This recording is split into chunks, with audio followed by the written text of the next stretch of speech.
इसी युद्ध के हालात खत्म नहीं हुए हैं। इससे पहले कि बेन्यामिन नेतन्याहू कोई बड़ा फैसला ले, वो 3 बहुत ही गंभीर क्राइसिस से घिर चुके हैं। अब इजराइल की सेना को डर है कि कहीं इस हालात का फायदा ईरान ना उठा ले। देखिए रिपोर्ट।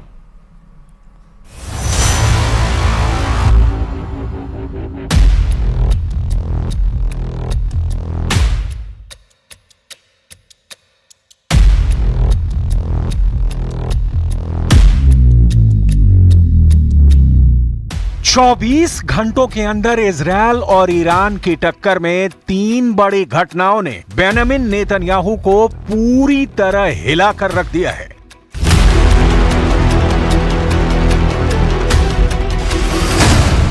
नेतन्याहू को शॉक नंबर 1।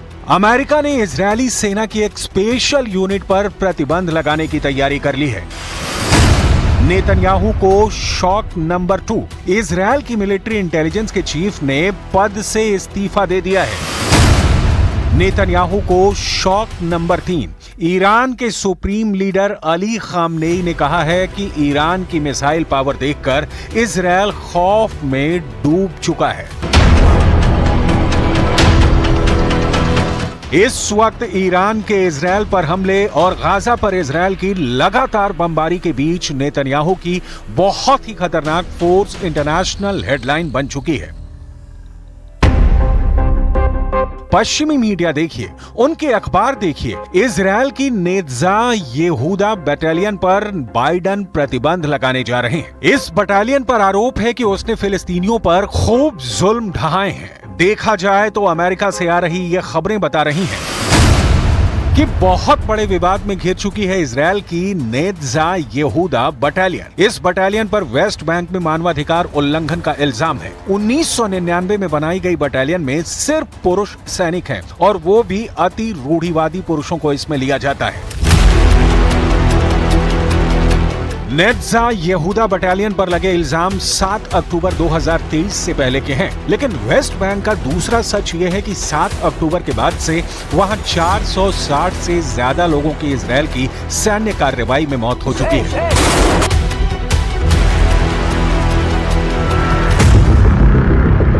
इजरायल की नेत्जा यहूदा बटालियन पर प्रतिबंध लगाने का मतलब है कि इससे अमेरिका से कोई सैन्य मदद नहीं मिलेगी। इसलिए यही है बेन्यामिन नेतन्याहू को शॉक नंबर 1। नेत्जा यहूदा बटालियन पर पाबंदी का मतलब इजरायल की सेना पर काला धब्बा। नेतन्याहू पहले ही अपने घर में लगातार प्रदर्शनों से जूझ रहे हैं और अब उन्होंने अमेरिका की तरफ से आ रही इस रिपोर्ट को नाक का सवाल बना लिया है। बाइडन का आक्रामक रवैया देखकर नेतन्याहू को बहुत गुस्सा आया है। अब नेतन्याहू की तरफ से रिएक्शन ऐसा आया है कि साफ लग रहा है कि इजरायल अब ईंट से ईंट बजा देगा। उसकी राह में जो आएगा तबाह कर दिया जाएगा।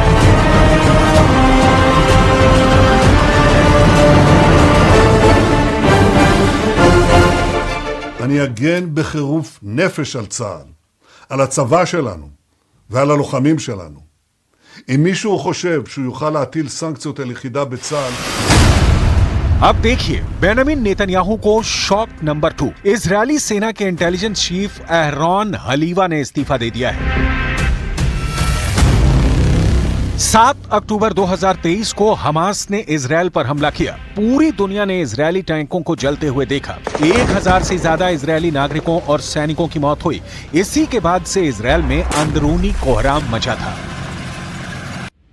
इस हमले के बाद इजरायली मिलिट्री इंटेलिजेंस के प्रमुख मेजर जनरल एहरॉन हलीवा बहुत दबाव में थे और अब उन्होंने अपने ओहदे को छोड़ने का फैसला किया। ये ऐसा वक्त है जब नेतन्याहू के सामने बहुत से फ्रंट खुले हुए हैं और उनके कमांडर भी बहुत ज्यादा प्रेशर में हैं।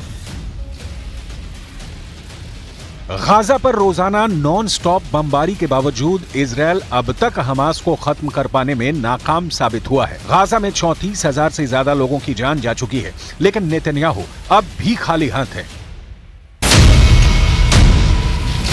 2024 में अप्रैल का महीना इजरायल के लिए ही नहीं, इजरायल के प्राइम मिनिस्टर बेन्यामिन नेतन्याहू के लिए भी बहुत बड़ा शॉक लेकर आया है।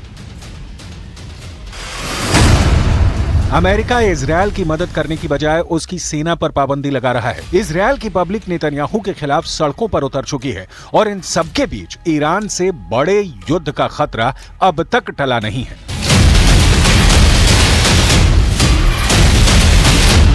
तेहरान में ईरान के सर्वोच्च नेता अली खामनेई ने मिलिट्री कमांडर्स की एक मीटिंग बुलाई।